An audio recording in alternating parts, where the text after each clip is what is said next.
और इस वक्त की सबसे बड़ी खबर इजरायल यूथ से जुड़ी हुई आ रही है। इजरायली डिफेंस फोर्स यानी आईडीएफ ने खान यूनिस शहर पर ऑपरेशनल कंट्रोल का ऐलान कर दिया है। आईडीएफ ने कहा है कि उसने गाजा के दक्षिण में पड़ने वाले खान यूनिस शहर के बहुत सारे क्षेत्रों पर कब्जा कर लिया है। आईडीएफ ने यह भी कहा है कि उसने खान यूनिस ब्रिगेड कमांडर के ऑफिस और आतंकवादी ठिकानों पर हमला किया है। गाजा के खान यूनिस में इस समय सबसे तेज हमले हो रहे हैं, लेकिन इजरायली फोर्स को हमास के जिन हथियारों का सामना करना पड़ रहा है उससे चिंता और ज्यादा बढ़ गई है। हमास डॉल बम इस्तेमाल कर रहा है। ये डॉल बम बहुत खतरनाक होते हैं। डॉल में बम छिपाकर हमास के लड़ाके इसे रख देते हैं और उसमें लाउड स्पीकर लगा देते हैं, जिससे बच्चे की रोने की आवाज आती है। हमास के घातक हथियारों की सूची चौंका देने वाली है।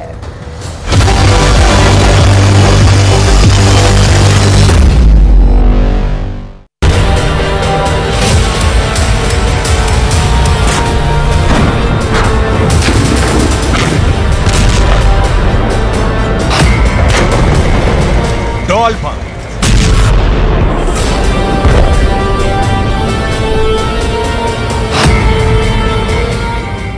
टेडी बियर में स्नाइपर गन, स्कूल मस्जिदों में टेरर नेटवर्क,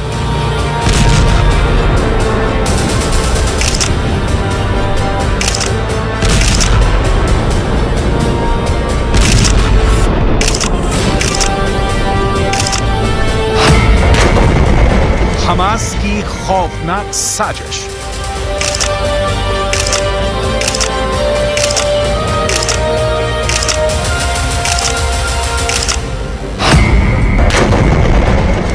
आईडीएफ के खिलाफ बड़ा प्लान।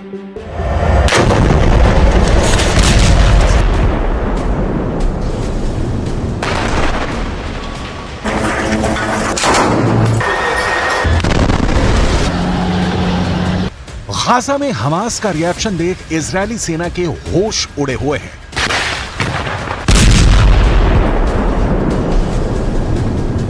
इजरायली सेना की बमबारी के बीच हमास ने गाजा में जो व्यू रचना की है, बेंजामिन नेतन्याहू के पास उसका कोई तोड़ नहीं दिख रहा।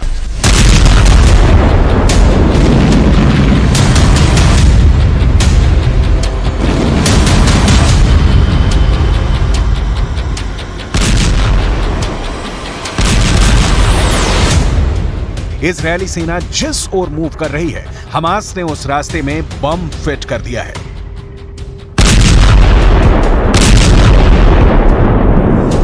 यह सही है कि 19,000 फिलिस्तीनियों की मौत हुई, लेकिन इजरायली सेना की जीरो डेथ वॉर की स्ट्रेटजी के भी परखच्चे उड़ गए हैं।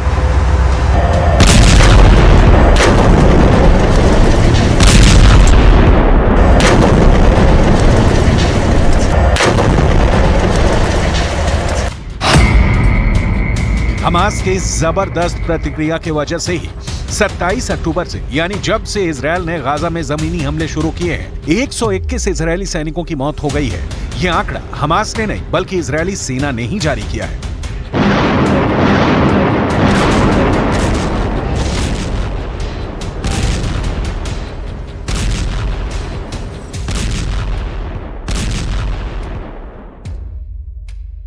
चालीस से 45 किलोमीटर लंबी और 6 से 10 किलोमीटर चौड़ी गाजा पट्टी में हमास ने ऐसी कौन सी तैयारी कर रखी है कि इजरायली सेना गाजा पर अब तक कब्जा पाने में असमर्थ रही है।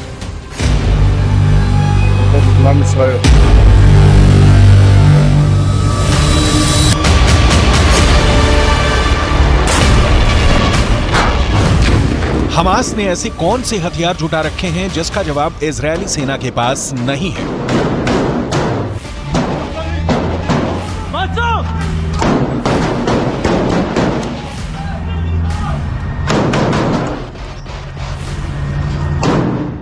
हमास के लड़ाकों ने पूरे गाजा में फैली सुरंगों की रचना कैसे कर रखी है कि इजरायल की सेना उनमें घुसने से पहले ही मात खा रही है। इन सारे सवालों का जवाब डिटेल में दिखाएंगे।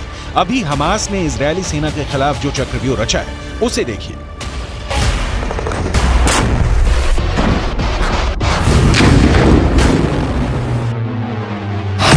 हमास नए नए तरीकों से आईडीएफ के जवानों पर हमले कर रहा है। हमास के आतंकियों ने गोलियों के अंदर बम भरकर उसमें रोने की आवाज निकालने वाले स्पीकर लगा दिए हैं।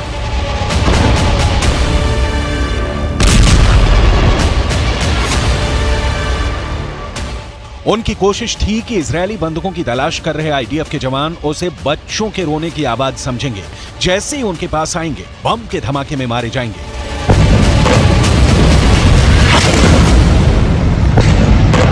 लेकिन हमास डाल डाल खेल रहा है तो इजरायल पात पात। इजरायल इंटेलिजेंस यूनिट ने इस साजिश का पता लगा के अपने जवानों को अलर्ट कर दिया, जिसके बाद डिस्पोजल स्क्वाड ने उन्हें निष्क्रिय कर दिया।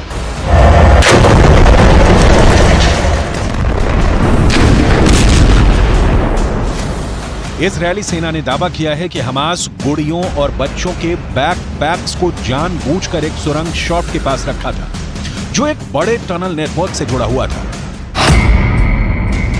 इजरायली सेना ने उस इलाके की तलाशी ली और घात लगाकर किए गए हमले के साथ साथ क्षेत्र में हमास की खुफिया जानकारी और टैंक रोधी ठिकानों का भी पर्दाफाश किया। आईडीएफ ने दावा किया था कि हमास के आतंकियों ने टेडी बियर के अंदर स्नाइपर राइफल और बम छिपाए हुए थे। इन टेडी बियर को लेकर आतंकी आम लोगों के बीच रहे थे।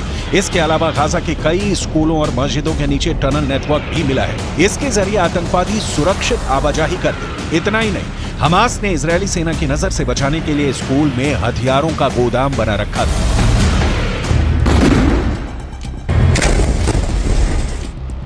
हमास के पास बिना शक इजरायल वाला वेपन पावर नहीं है, लेकिन हमास के पास हथियारों में घरेलू रॉकेट, अपग्रेडेड AK-47 और सोवियत संघ के दौर के मशीन गन के अलावा कई सस्ते, नए और चोरी किए हुए हथियार हैं।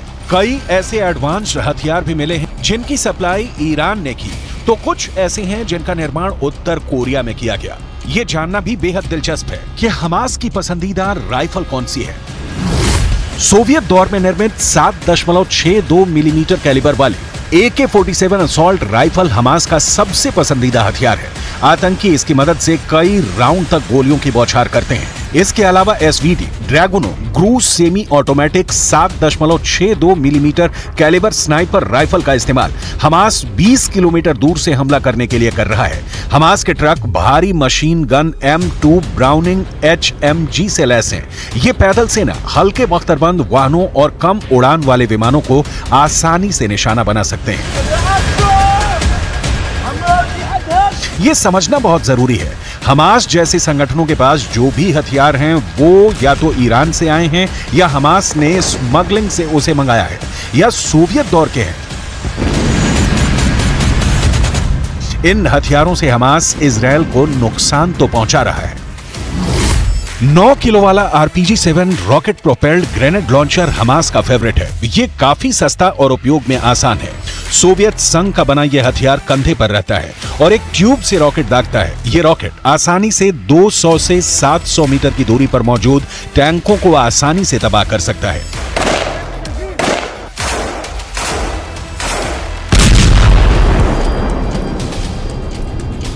हमास को इजरायली सेना की ताकत का अंदाजा है, इसीलिए हमास ने 2014 से ही इजरायली हमले का प्रतिकार करने की तैयारी शुरू कर दी थी। जिन सुरंगों को नष्ट करने की बात हो रही है या नष्ट की जा रही हैं, ये सुरंगें दुनिया के लिए अजूबा हैं। सोचिए जरा, 40 से 45 किलोमीटर लंबी और 6 से 10 किलोमीटर चौड़ी गाजा पट्टी में जमीन के नीचे हमास ने 500 किलोमीटर लंबी सुरंग खोद रखी है। इन सुरंगों में हमास की जान बसती है। इनके हथियार, इनके लड़ाके, इनके नेता सारे सुरंगों में शरण पाते हैं। जहां तक सुरंगों के सफाई की बात है तो इजरायल ने बहुत सी सुरंगों को मठिया मेट कर दिया है, लेकिन अभी ऐसी कई सुरंगें हैं जहां अब भी इजरायल की सेना नहीं पहुंच पाई है। इन सुरंगों को नष्ट करने के लिए अब इजरायली सेना इनके भीतर समंदर का पानी छोड़ रही है। हमास का बचना मुश्किल नहीं, नामुमकिन है। लंबे वक्त तक हमास के टिके रहने की कोई संभावना नहीं दिख रही है। ईरान, जिससे सबसे ज्यादा हथियार मिलने की हमास को उम्मीद थी, उसने साथ छोड़ दिया है, लिहाजा हमास फंस गया है। बाकी किसी भी अरब देश से उसे कोई मदद नहीं मिल रही, जबकि इजरायल को अमेरिका से सीधे हथियारों की सप्लाई हो रही है। नतीजा जमीन पर दिख रहा है।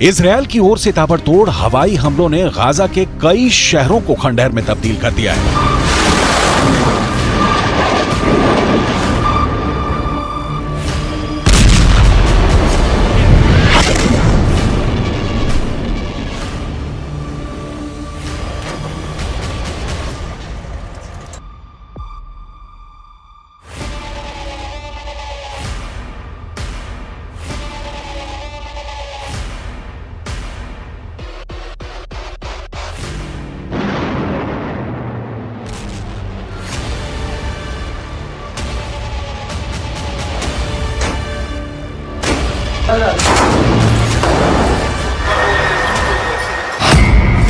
गाजा हमले में करीब 40 से ज्यादा लोगों की मौत हो गई है। सेंट्रल गाजा के एक शरणार्थी शिविर पर हुए हवाई हमलों में करीब 33 लोगों की जान चली गई है।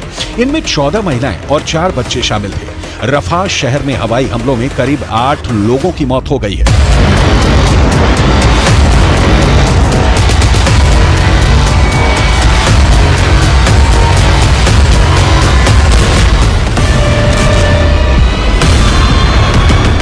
हर बीतते दिन के साथ इजराइल गाजा पर अपना नियंत्रण बना रहा है। खान यूनुस में इस वक्त इजरायली सेना भीषण बमबारी कर रही है। खान यूनुस से नहीं, गाजा के कई बड़े शहरों पर इजरायली सेना ने हमले तेज कर दिए हैं। इजरायल के प्रधानमंत्री बेंजामिन नेतन्याहू को बहुत गौर से सुनिए, क्योंकि जिन्हें युद्ध विराम की उम्मीद दिख रही है, उन्हें बहुत निराश होना पड़ेगा। बंधकों की मौत की हमास वाली धमकी का इजरायल के प्रधानमंत्री बेंजामिन नेतन्याहू के ऊपर कोई असर नहीं दिख रहा है। אנחנו נשיג את כל יעדינו, חיסול החמאס, שחרור כל חטופינו, והבטחה שעזה לא תהפוך מחדש למוקד טרור, הסתה נגד מדינת ישראל והתקפות נגד מדינת ישראל. אנחנו נמשיך להילחם עד הסוף למען הנופלים ולמען הבטחת חיינו כאן בארץ ישראל. इजरायल फिलिस्तीन की जंग देखते देखते कई पीढ़ियां गुजर गईं, लेकिन 2023 में जिस तरीके से युद्ध छिड़ा है, उसने तबाही की नई कहानी लिख दी है। इजरायल इस इरादे के साथ मैदान में उतरा है कि हमास के अंतिम आतंकी के जिंदा रहने तक गोली चलाते रहना है, जबकि हमास इसकी कोशिश कर रहा है कि बीते सालों की तरह बंधकों के नाम पर वो युद्ध विराम करवाएगा, संयुक्त राष्ट्र में आवाज उठाएगा और विश्व बिरादरी से इजरायल पर दबाव बनवाएगा कि वो हमास पर हमला नहीं करे। हमास की ये कोशिश आंशिक रूप से रंग भी ला रही है। अमेरिका ने इजरायल को 2 टूक कहा है कि हमास के आतंकियों को मौत की नींद सुलाने के दौरान ये ख्याल रखा जाए कि किसी आम फिलिस्तीनी की इसमें मौत ना हो। लेकिन युद्ध में इजरायल इस कदर उलझा हुआ है कि अपनों तक को पहचानने में इजरायली सेना से भूल हो रही है। इन 3 युवकों को हमास ने 7 अक्टूबर को बंधक बना लिया था। इजरायली सेना ने गाजा पर हमला किया तो पहचान की संकट के कारण इन तीनों को गोली मार दी। हालांकि इजरायली सेना ने अपनी गलती कबूल कर ली है, लेकिन युद्ध में ऐसी गलती की संभावना लगातार बनी रहती है। सवाल फिर युद्ध कहां जाकर रुकेगा और 22 लाख फिलिस्तीनियों के भविष्य का क्या होगा? इस सवाल का जवाब नेतन्याहू के पास नहीं है, क्योंकि इसकी तैयारी में अमेरिका जुट गया है।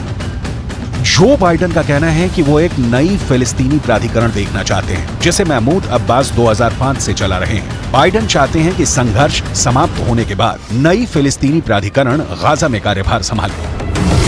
गाजा में आखिरी बार चुनाव 2006 में हुए थे। इस चुनाव में हमास को जीत मिली थी, लेकिन हमास ने सरकार बनाते ही महमूद अब्बास की फतह पार्टी के नेताओं के खिलाफ हिंसा शुरू कर दी थी। इस हिंसा में फिलिस्तीनी प्राधिकरण और फतह के हजारों कार्यकर्ता मारे गए। इस हिंसा के बाद महमूद अब्बास ने हमास के प्रमुख इस्माइल हानिया को पद से हटा दिया था, लेकिन हानिया ने इससे इनकार करते हुए फिलिस्तीनी प्राधिकरण से अपना रिश्ता तोड़ लिया था।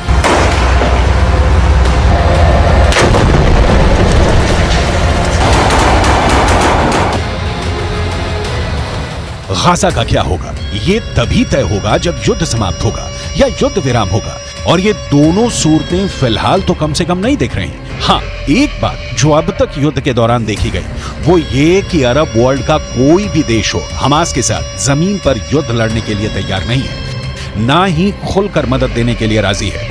यमन के हूथी विद्रोहियों के हमले या लेबनान के हिजबुल्लाह लड़ाकों के अटैक इजरायल को रोक पाने में समर्थ नहीं है, और इजरायल तभी युद्ध विराम करेगा जब हमास के अंतिम आतंकी को मारकर वो गाजा पर कब्जा कर ले।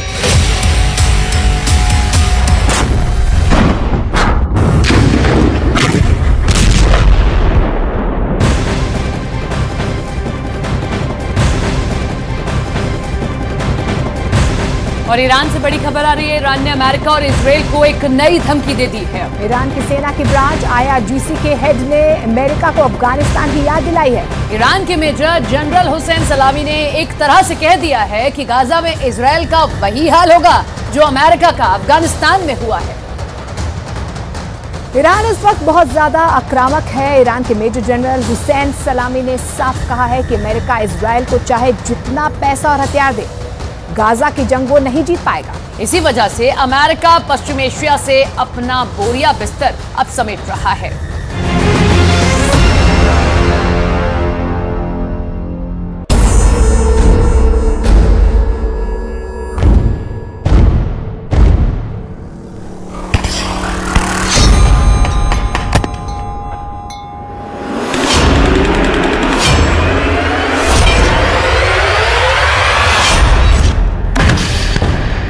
ईरान के वॉर गेम का पूरा प्लान सामने आ गया है।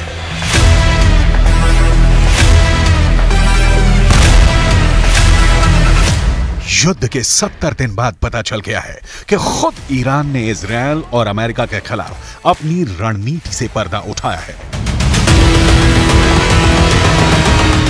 ईरान ने बता दिया है कि उसका अगला वार क्या होगा, कहां होगा और कब होगा। ईरान ये तो पहले ही कह चुका है कि पश्चिम एशिया में बहुत बड़ा धमाका होने वाला है। ऐसा धमाका जो कयामत ला देगा, जो सब कुछ मिट्टी में मिला देगा, जिसे ना इजरायल रोक पाएगा ना अमेरिका।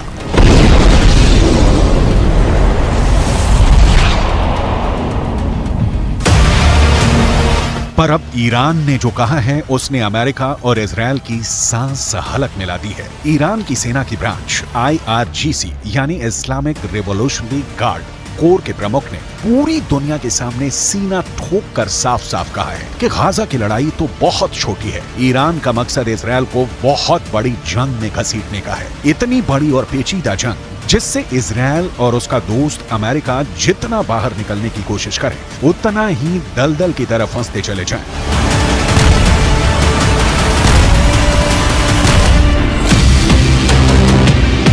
ईरान के इस वॉर गेम में तो गाजा बस एक शुरुआती पॉइंट है। ईरान की साजिशों का जाल गाजा से शुरू होकर इजरायल के पड़ोसी देशों लेबनान, सीरिया, इराक और इजरायल के दक्षिण में मीलों दूर बसे यमन तक फैला हुआ है। ईरान गाजा में तो हमास के पीछे खड़ा ही है, वो लेबनान में चरमपंथी संगठन हिजबुल्लाह से भी इजरायल पर हमला करवा रहा है और इजरायल के दूसरे पड़ोसी देश सीरिया में तो खुद ईरान मौजूद है। उसने वहां से इजरायल को घेर रखा है।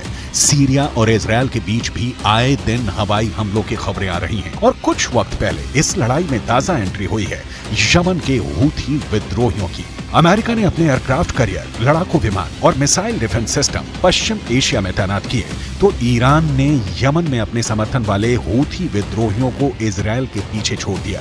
हूथी विद्रोही फिलिस्तीनियों का साथ देने के नाम पर इजरायल पर मिसाइल छोड़े जा रहे हैं। हूथी विद्रोहियों ने तो यमन के बगल में मौजूद लाल सागर को भी जंग का अखाड़ा बना दिया है। वो वहां से गुजरने वाले हर जहाज पर हमले कर रहे हैं।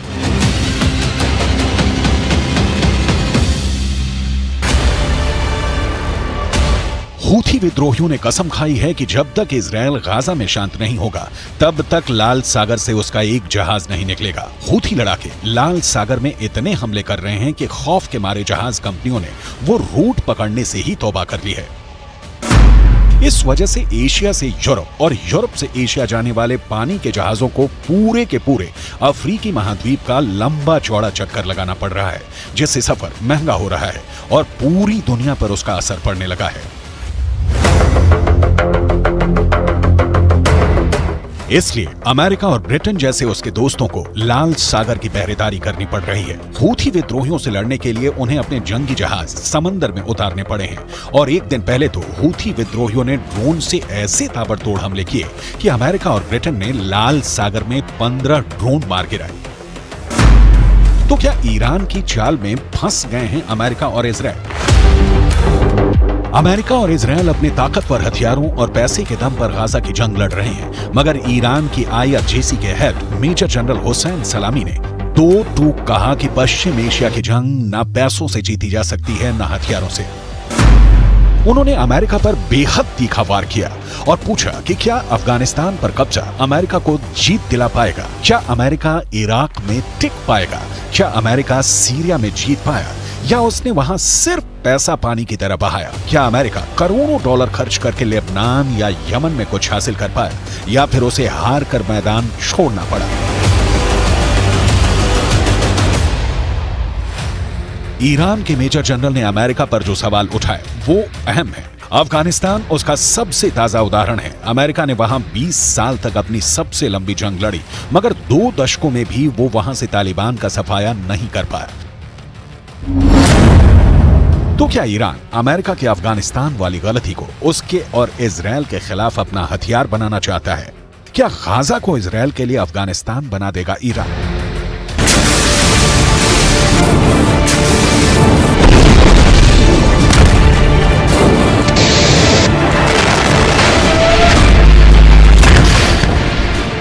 क्या ईरान इजराइल का वही हश्र करने वाला है जो इराक, अफगानिस्तान और सीरिया में अमेरिका का हुआ?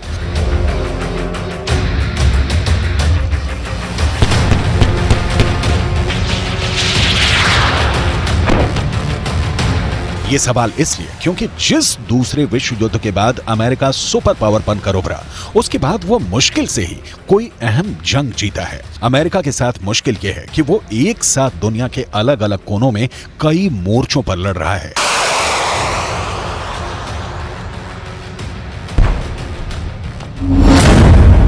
गाजा की जंग में इजराइल का साथ देकर वो वहां फंस गया है। उसके पड़ोसी सीरिया में अमेरिका आतंकी संगठन ISIS के खात्मे में लगा है। इराक में भी उसका मकसद यही है। पूरे पश्चिम एशिया में अमेरिका के 45,400 सैनिक और कॉन्ट्रैक्टर फैले हुए हैं। सीरिया में उनकी संख्या 900 है तो इराक में 2500। पश्चिम एशिया के छोटे से देश कुवैत में अमेरिका के सबसे ज्यादा 13,500 सैनिक मौजूद हैं। अमेरिका 1991 से ही वहां है। वहीं बहरीन में 9,000, कतर में 8,000, UAE में 3500, ओमान में 200, तो अपने पुराने साथी सऊदी अरब में अमेरिका ने 2700 जवान उतारे हुए हैं। जॉर्डन में 2,936 और इजराइल में भी अमेरिका के जवान हैं, पर उनकी संख्या साफ नहीं है। और 2 साल से अमेरिका के सिर पर यूक्रेन को भी रूस से जिताने का दबाव है, क्योंकि अगर पुतिन ने यूक्रेन जीत लिया तो पूरे के पूरे नाटो के लिए खतरा खड़ा हो जाएगा। अमेरिका का कोई एक दुश्मन नहीं है, उसके कई दुश्मन हैं। ईरान से लेकर रूस और चीन तक से अमेरिका की रंजिश है। यही वजह है कि अमेरिका एक साथ कई फ्रंट पर उलझा हुआ है और उस पर अचानक शुरू हुए गाजा के युद्ध ने उसकी मुश्किल बढ़ा दी है। अमेरिका के पास भले ही ताकतवर सेना है, एक से बढ़कर एक घातक हथियार है, परमाणु बम तक है, मगर जंग लड़ने के लिए जो वक्त चाहिए बस वो ही अमेरिका के पास नहीं है। पर हमास के पास वक्त ही वक्त है। उसके लिए ये जीने मरने का सवाल है। उसे बस लड़ना है, फिर चाहे जंग बरसों तक चले। 2 महीने तो बीत ही चुके हैं, लेकिन अमेरिका को जल्द से जल्द गाजा से निकलकर दूसरी जगह अपने दुश्मन का काम तमाम करने जाना है। इसी वजह से कुछ दिनों से अमेरिका और इजराइल की मीडिया में खबर चल रही है कि अमेरिका ने इजराइल को इस महीने के आखिरी तक जंग खत्म करने की डेडलाइन दे दी है। अमेरिका के इस कमजोरी से ईरान अच्छी तरह वाकिफ है और इसी बात का फायदा उठाकर वो गाजा में अमेरिका को फंसाना चाहता है।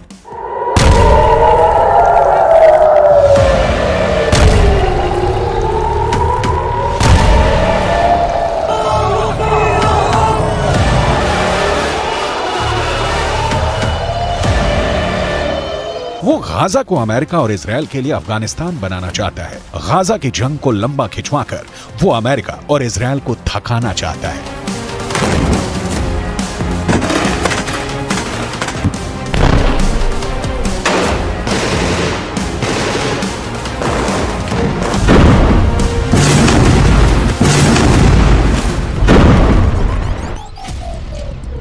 ईरान के पीछे रूस और चीन जैसे अमेरिका के जानी दुश्मन भी खड़े हैं, जिनके पास परमाणु हथियारों का जखीरा है।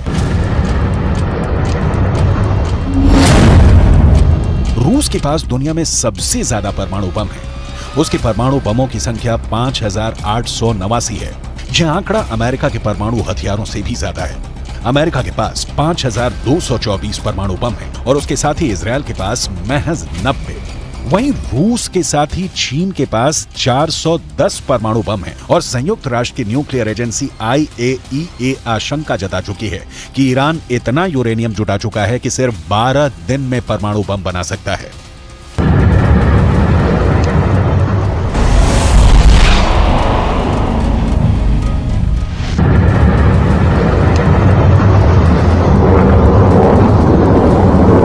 यानी ईरान, रूस और चीन की तिकड़ी अमेरिका और इजराइल की जोड़ी पर भारी पड़ सकती है। इसलिए ईरान की IRGC के प्रमुख ने कहा कि अमेरिका और इजराइल गाजा में चाहे जितने हथियार उतार लें, चाहे जितना पैसा खर्च कर लें, वो जितना घातक वार करेंगे, उनके ताबूत में उतनी ही कीलें ठोक दी जाएंगी।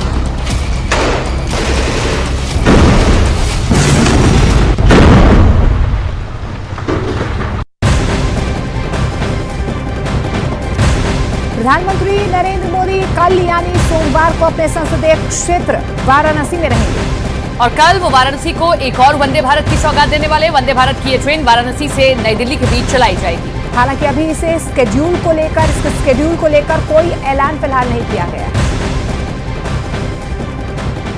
तो इससे पहले प्रधानमंत्री नरेंद्र मोदी ने आज सूरत और वाराणसी का दौरा किया और इस दौरे के दौरान उन्होंने रोड शो भी किया। लोकसभा चुनाव से पहले पीएम ने 400 सीट जीतने की पूरी तैयारी कर ली है। इसमें सबसे बड़ी भूमिका किस मुद्दे की रहेगी, आप ये बात मोदी के दिसंबर प्लान को देखकर समझ सकते हैं। दिसंबर में जो प्लान बना है उसे जनवरी में जमीन पर उतारने की तैयारी शुरू हो चुकी है।